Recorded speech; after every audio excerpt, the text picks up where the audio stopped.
What is going on? Hey, it's Steve Valentine and Bunny Espinosa. Hello. I like to say that because I have no accent whatsoever. We're back on Thinking OTB, and what are we talking about today on Outside the Box? We are talking about the market and my favorite saying. My favorite saying. Your favorite saying. Yep. I've learned to acquire this saying all year with my clients is it's not if, it's when. Yep. And being prepared to pull the trigger. Totally. And so I thought real estate preparedness.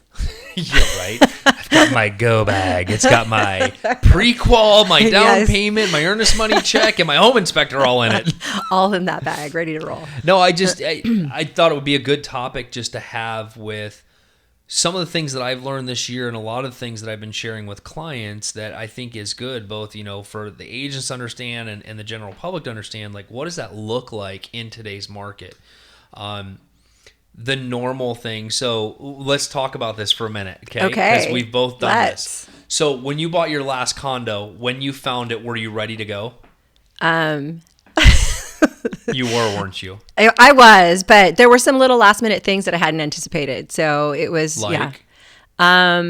cash. Okay. Right? So. Oh, you didn't anticipate that you need some money? You forget the other things you have to pay for. Oh yeah. Yeah. Yep. Didn't have that person really guiding you. You must have bought a for sale by owner or something, just out there on your own. No. Like, screw the realtors. I don't need one of those. But even if you're an experienced buyer or seller, every time you do it, every iteration, you learn little different nuances or you forget about stuff. Right. So even though that last piece of property that I've bought and sold already, it wasn't the first time for me, but there were all these little nuances that I forget about. Sure. Yeah. And go ahead. Well, and to your point, like being prepared in this market is huge. I think that more and more practitioners should be talking to their communities about if you want to buy or sell, these are the things you need to start working on. Yeah. Yeah, because, in the current temperature of the market, people, once they start wanting to or dabbling with, hey, I'm thinking about buying, the first thing that happens is like in 48 hours they find like the oh my gosh property, and then they are stressed out. They're trying to get the lender. We're making the lender jump through hoops. There's 12 offers on it. What's it gonna take? So there's all this stress that adds to it. So I just thought we'd just kind of go through some of the things that I keep reiterating to, especially the buyers in this market. Same thing with the sellers. But the buyers are really the buyers are the ones up. getting hammered right now.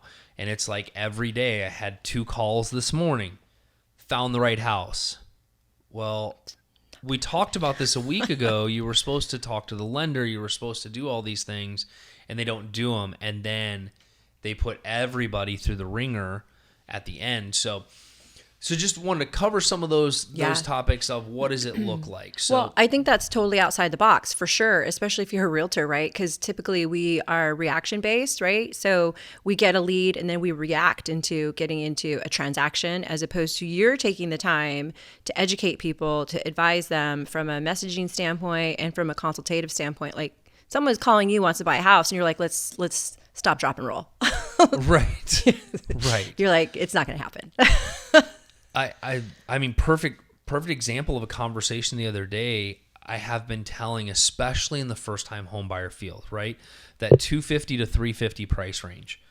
What are you up against in that price range? And it's a discouraging time for a first-time homebuyer. For sure. There's not a lot of choices. You're fighting with people.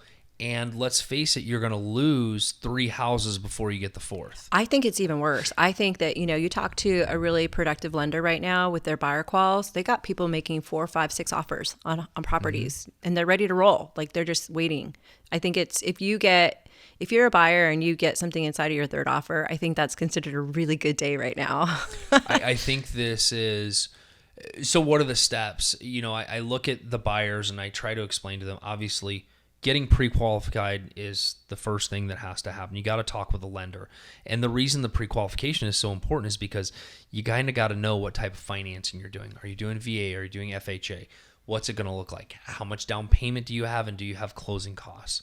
I think we're in a market right now where it used to be like you could get concessions towards closing costs, and now it's just, it's not going to happen. And we used to be able to raise the price to cover the closing costs. Now it's not happening.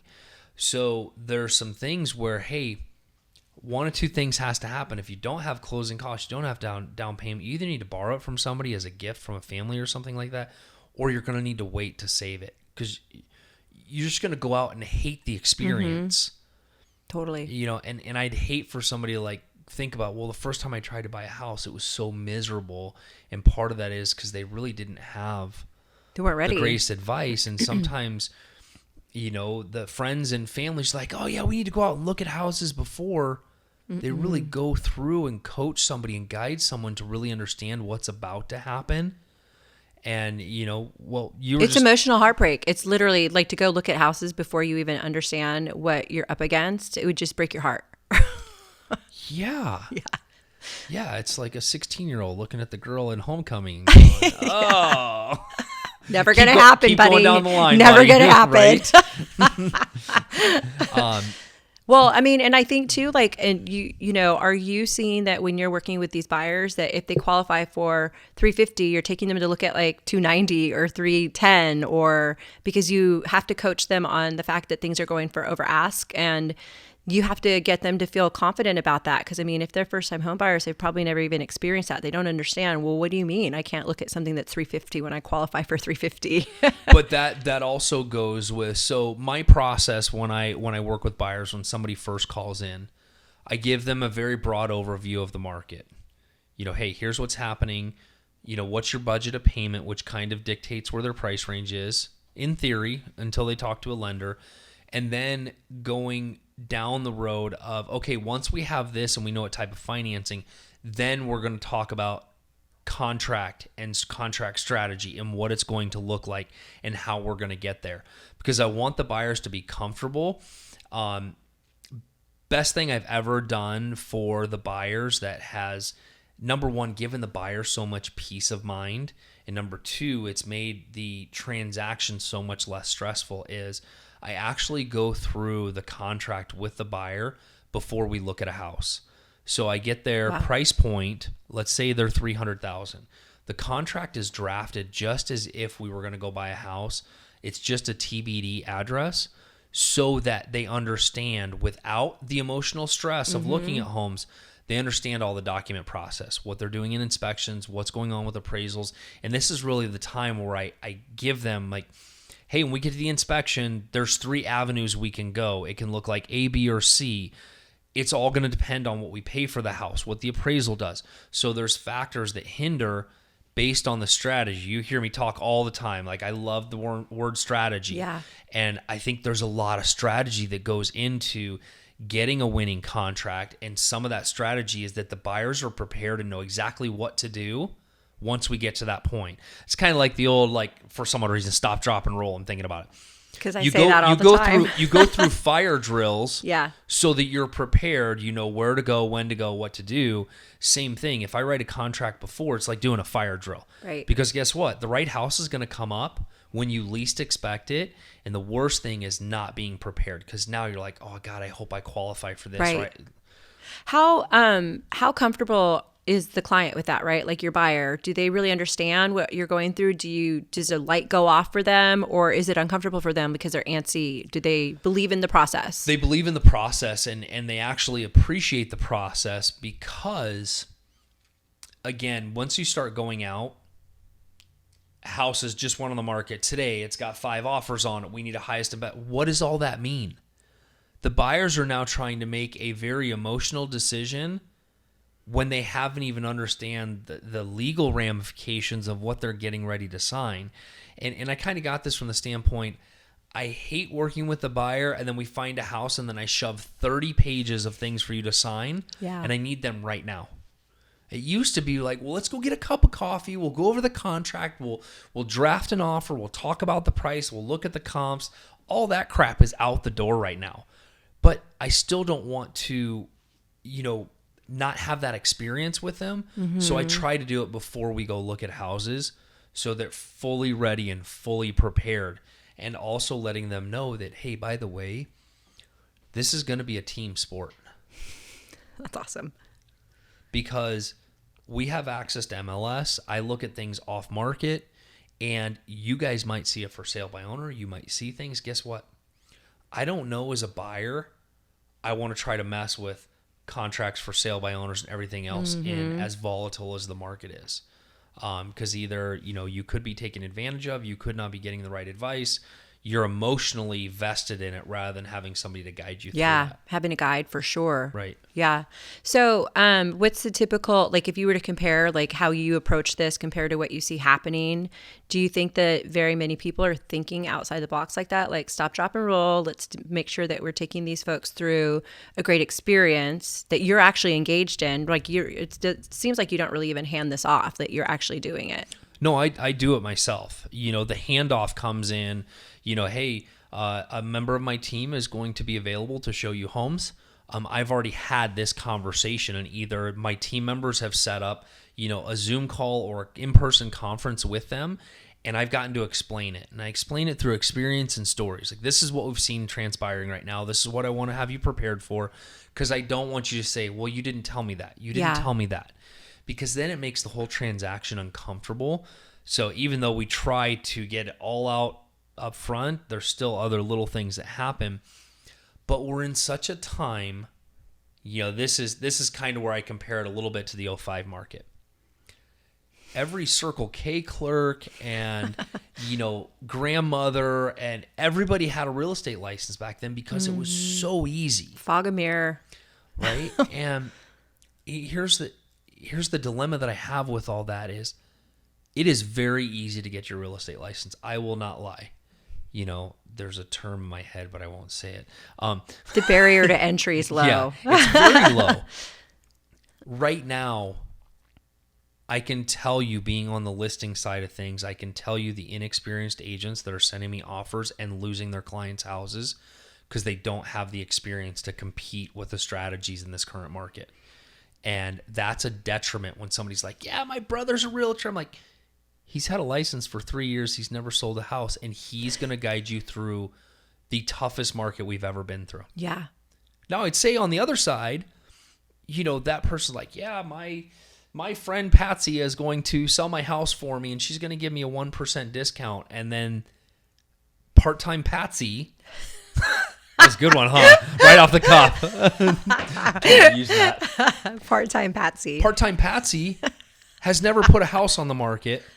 I will give you the greatest example right now. Do tell. Part-time Patsy, although her name is different. Munns Park is very specialized. Right. Okay. There are certain things that should be done. There's certain building. There's certain things.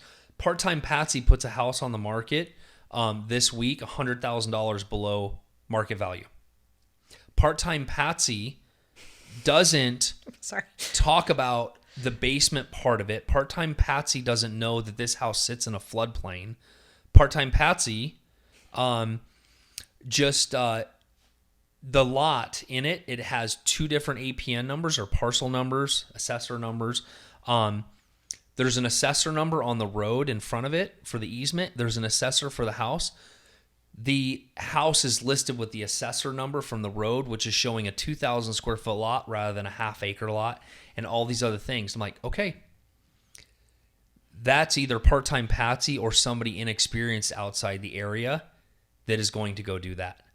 And so these are the things that people don't think about. They think about like, oh, I'm going to save $2,000 on the commission. Your agent just cost you 10. And I just, sometimes I feel guilty having this conversation, but I feel like it's so important that, hey, if you're more concerned about paying your friend and them making money, write them a freaking check and call it a day. Mm-hmm. If it's a charity case for you, knock yourself out. You're not going to go to a divorce with your buddy who's never done a divorce trial before, are you? Right. And it's just, real estate is just supposed to be this no big deal thing. And it's gotten so complicated right now. It's not an easy business whatsoever. I mean, it takes negotiation skills, strategy, marketing. And I think that a lot of people have this kind of WebMD, perspective on real estate. And that's why they end up using people that really aren't qualified to do it because they think that there's nothing to it. Right. Yeah. I mean, You just put a sign outside. I just do nothing and make a lot of money. Exactly. Right? Exactly. So how do you see, in terms of preparedness, like how do you educate on that selling side so that they don't hire people to do stuff like that? It's really hard because most people come down to, let me back that up. The worst thing is that you can't sell somebody on your experiences. I can tell somebody story after story after story of what I've seen. They never truly need you until shit hits the fan. And they're not going to realize it until they're too far deep into it or they have a bad experience. Yeah. And then there's always the I wished I would have. Not to say that, myself or the overly experienced agents are perfect. I've made my fair share of errors. I've paid dearly for them.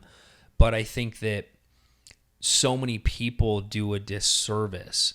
Look, if you're going to sell a house in Munns Park and you've never sold a house there, do you think it's smart to hire somebody or refer that person to there? Do you think if you're going to buy a Munns Park, do you think the agent that you're hiring should refer that or know the area that they're working in?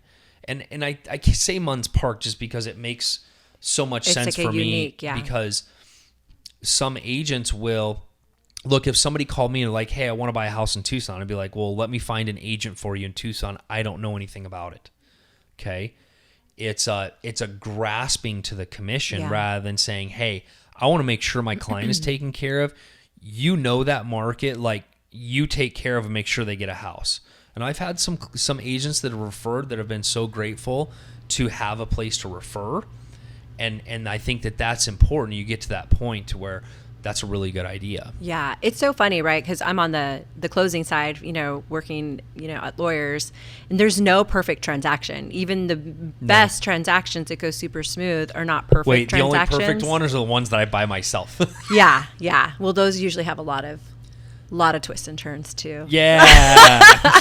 But my whole point is that like you have to have a good guide through the process because there's no perfect transaction. There's always something that comes up, and you have to have a good guide that can help. First of all, set the expectation on the front end. Things are going to come up that we don't anticipate. Be able to walk them off the ledge or make sure they don't get on the ledge. Right. But there's so much more to it, and I think that a lot of people don't realize that, a real estate transaction is complex. It's extremely complex. Yeah. Not only are you trading ownership, but there are all these other nuances that every step of the way, somebody's responsible for making sure that nothing goes off without a hitch. I mean, I don't think people realize that when you go to New York, Illinois, these are all attorney states, right? So you have to have an agent and then you have to have an attorney do all the contractual stuff. In Arizona, we actually act as an attorney. And so now if you put that in perspective, do you think that person is qualified to represent you as an attorney? That's a great question. It's a scary thought, too, like when you think about how many people are licensed in Arizona. The gals you were out with last night. Hi, it's so great. I'm going to sell you a house tomorrow.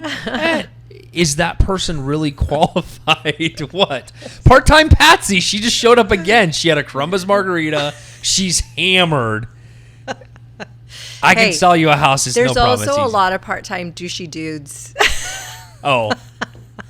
Part-time Pat? You remember Pat from Saturday Night Live? Yeah. Pat's probably a no-go today in today's political climate. Anyway. Well, if somebody's part-time or inexperienced, how easy is it for them to get help from somebody so that they could be a better guide? Because everybody has to start somewhere. Oh, you're right. Everybody has to start somewhere. But I think if you're truly going to do this as a business, then you join a team, you join a brokerage, you get training, you have somebody to help you guide through it. Yeah. I started with my dad. That was my mentor. That's where I went. There's all kinds of placement out there for people if they want to truly do it. I think what I'm more referring to, it's not the part-time agent. It's the person that just happened to get a real estate license. They never use it. And it just kind of, they do it here and there. Like, I sold a house 3 years ago, so now I'm going to go help Aunt Jenny. And Aunt Jenny doesn't, Bernie's not. Giggles is, my Aunt Giggles. Aunt Jenny. But, Patty. But here's the other thing. So let's talk about the preparedness. Yeah. When people go to buy a house, how many agents do they talk to or interview when they go to buy a house? Very few of them. They either called somebody off a sign, they called somebody off a Zillow, because the house is usually the entry point, right? But they don't ever go, okay, hey, we're going to buy a house this year. I think we should talk to some agents before we even think about it. Okay, let's talk to a few agents and see who fits. Let's see who's going to guide us through this complicated journey. Same thing, when somebody goes to sell a house, they usually interview a couple of people, not all the time. Sometimes they just throw darts or they got a referral, and it's okay to get a referral from a couple of different people and go, okay, I want to talk to both people. Yeah, I say it all the time. I'm not going to be everybody's cup of tea, but I'd rather at least have the opportunity to talk to you and you determine, Yeah. Well, and not everybody's your cup of tea either. Exactly. So, so that preparedness piece I think is super interesting for our market right now. You mentioned that earlier. Sellers, I think, are also not realize, even though they're in the strong position in our market right now, they're still not really prepared for the things that are coming their way. Yeah. Aside from concessions and things like that, but yeah, like short appraisals and multiple offers, and how do you work through all that stuff? Well, if you have an agent that hasn't worked through a multiple offer process, well, how do you guide them through it? How are you going to guide your seller to make the right decision in multiple offers? Because now you're like, well, this one's so much higher. Yeah, but how about all the other variables in the contract? Right.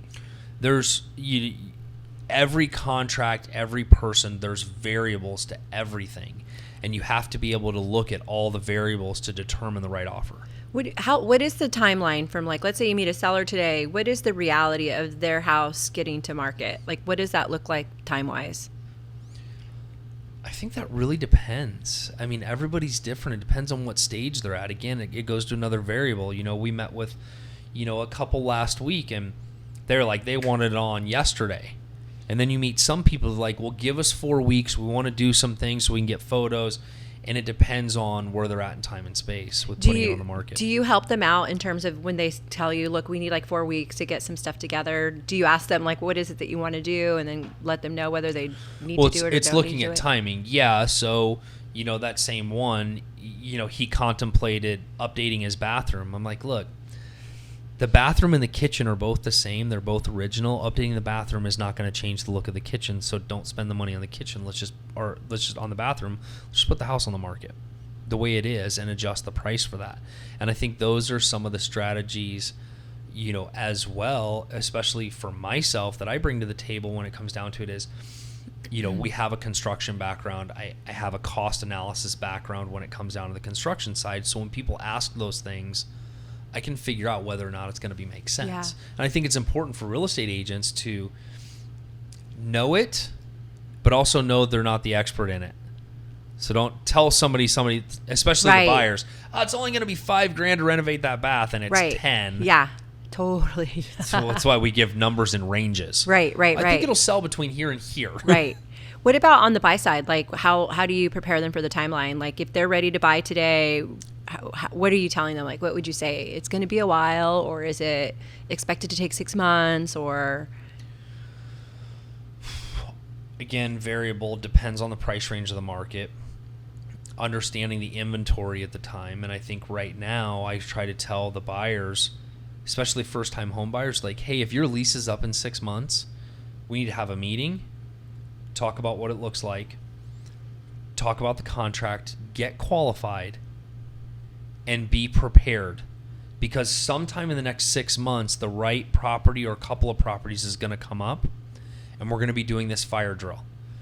We can't look at houses 3 months before your lease is up and expect to buy something in the next 30 days, because it's going to take 30 to 90 days to find the right one. If we don't lose something, even if you get one and it falls apart because of inspections, there's the variables are just, they're all over the place right now. So, if you're renting, I would say, hey, let's start having the conversation now so I can help you provide the guidance. So anybody out there that's working with buyers, 6 months before a lease is not too early to think outside the box.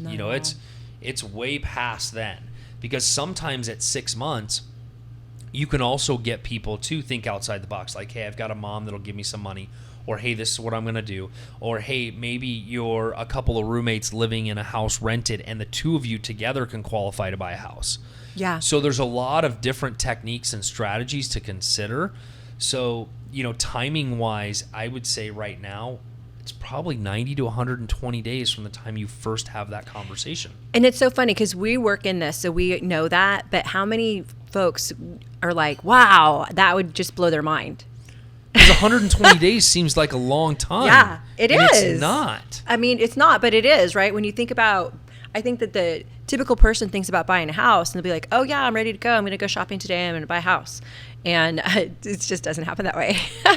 Not right now. No, not at all. What do you think is going to happen in terms of the rest of the year, moving into next year? What do you think is going to happen here? So, 2021, no matter where you're at, opinion wise, I think the rates stay low, going this year. I don't think that anybody's going to make any shifts. I think some of the hinders, depending on where you are in the country, I think how the different states are handling shutdowns is going to make a difference. I understand that, New Mexico just claimed that real estate agents and real estate services are non-essential. So what does that do for showing houses? Right. So I think it all varies on different parts of the country. I think in Arizona, our population growth is still going to continue, which means the prices are going to continue to go up at this point. Yeah. We still have a shortage of houses. Big time. We have a shortage of rentals. Big time. So we're not seeing 12% increase on rentals since May. Yes. It's bananas. Yeah. I agree. Like the prices are just going to continue to increase. And I think it's interesting is that there are people who want to buy. They're like, I'm just going to wait because they think that the market's going to get better. And I'm like, no, the market won't wait for you. Housing continues to appreciate, right? So it may not, and I think that the situation, if you need to buy, you need to get going. You need to get on it and be prepared because, you're going to be in a multiple offer competitive situation. And interest rates will continue to help Arizona stay affordable.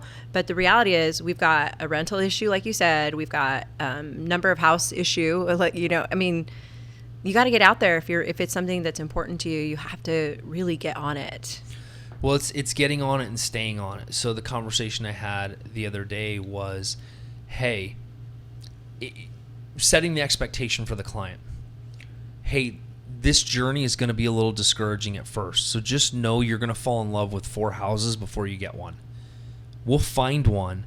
Yeah. But you have to know that it's worth the fight. And here's why it's worth the fight. It's worth the fight because you're fighting for a home that you're going to own, that you're going to have at a zillion year low on interest rate, right? They've never been this low.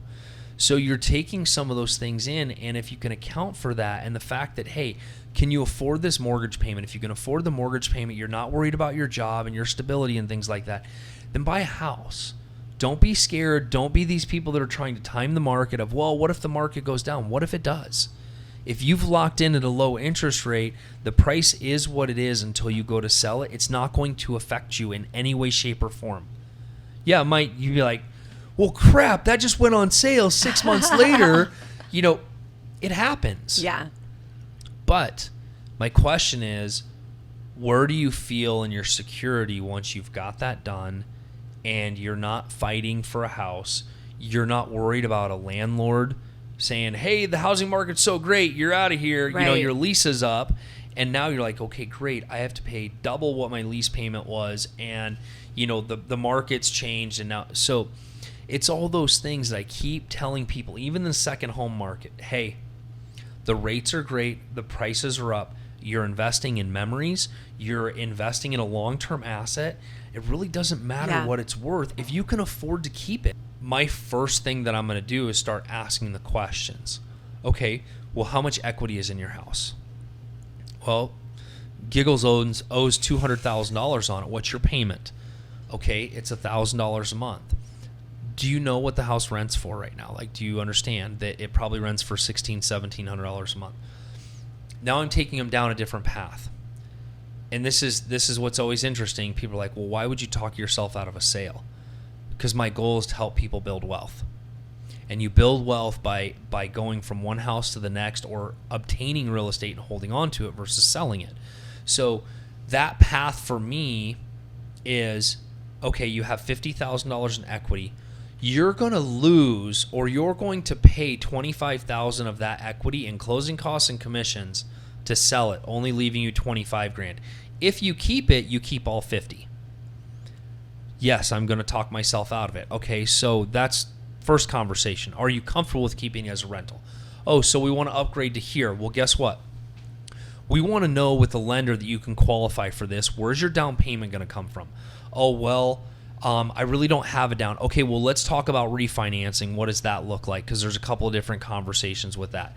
And then, oh, by the way, if we're going to go to this price range and we keep this, these are the things you need to be prepared for. So I have all the conversation there so that they can make an educated decision rather than looking back on, well, I wished I would have kept my house as a rental, but I didn't know enough about it.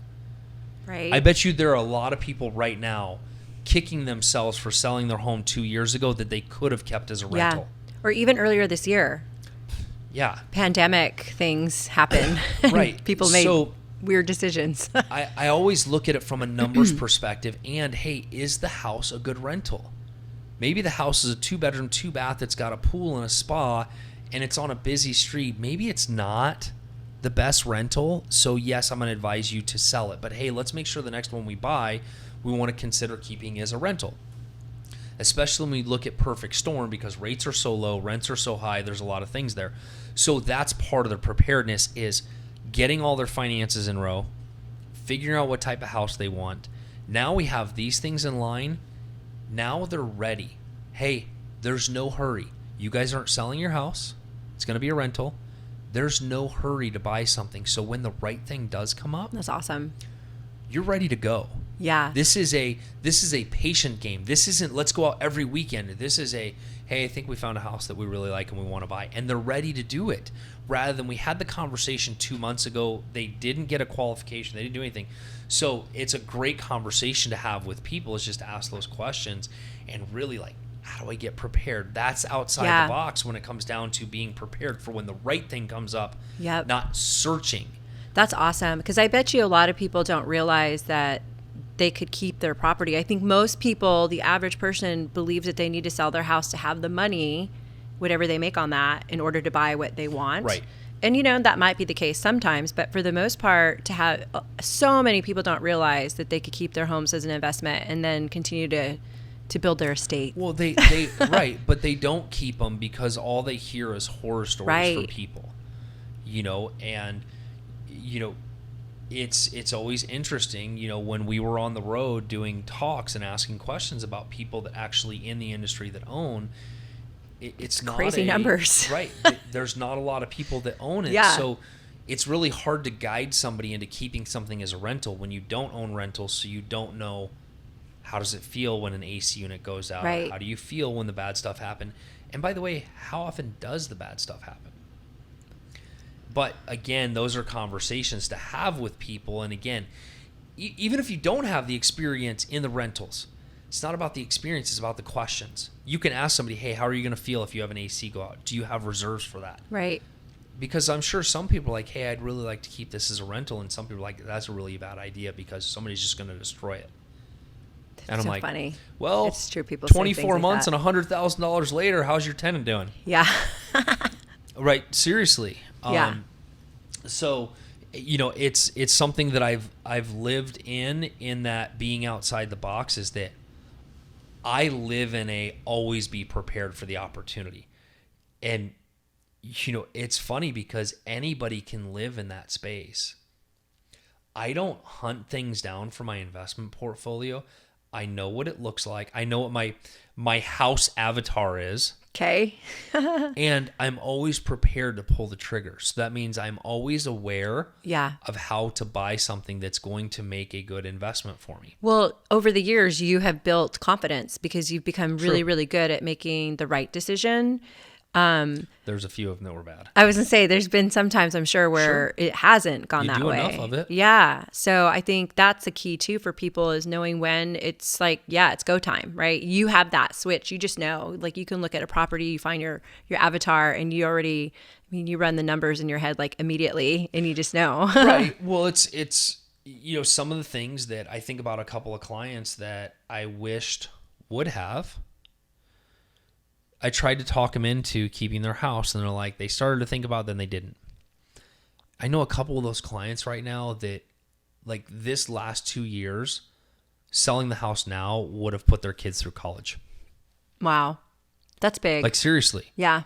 Like that's what they gave up, and I tried to get them like, look, what's the worst case scenario if you keep it for 1 year and rent it out? Just one. What if the market goes down? What if it does? You keep it and rent it longer. What if it goes the reverse? Mm-hmm. So, you go all the way back to being prepared to pull the trigger. And I think it's conversations with multiple people, not just one. Get multiple opinions so that you can make a decision based on what's going to work and find the person that you know is going to work well with you. And I think, lenders and agents, I think that God, we can do such a better job of guiding people to what their end all be all is, their end goal, than our own. Right. But I think sometimes it's hard to do because maybe we don't have the experience to do it. But I think that's when it's like, hey, talk to this person, talk to the property management company about what are the stats on your rental properties, like what happens here. Those are all preparedness. Like I'm going to keep my house as a rental. Good. Talk to a property management company or two. See what their stats are. Your house isn't there yet. Call them. Find out what the rental market's doing. Yeah. That's the best person to talk to. Totally. Yeah. I think that just in general, it's just that we work in it. And so we forget sometimes that people don't know what we know. Right. And it's really kind of, I feel like we have the roles and the responsibilities to really be educating people or like directing them or helping them put together, that preparedness, right? Right. Like if you're, to be prepared, I think they need to be confident. They need to trust whoever they're working with, like to build that rapport. I think that's another big piece of this preparedness is that ability to generate the rapport so that someone can trust you. So then they start listening. Right.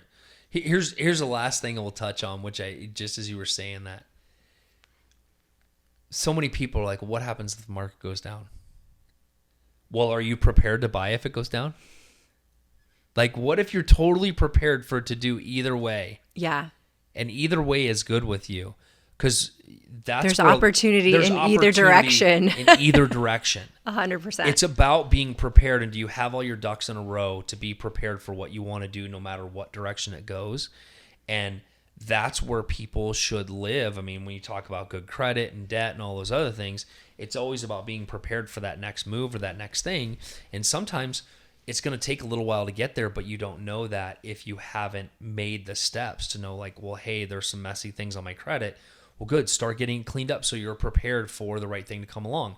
But they just let it lie. Yeah. So I think it's really important, in all of this is just the right people, the right conversations, and the right steps to make sure that you are ready for something rather than, floundering around going, I wished I would have, and having a lot of regret for not taking those steps. Yeah. Ask lots of questions. Yep.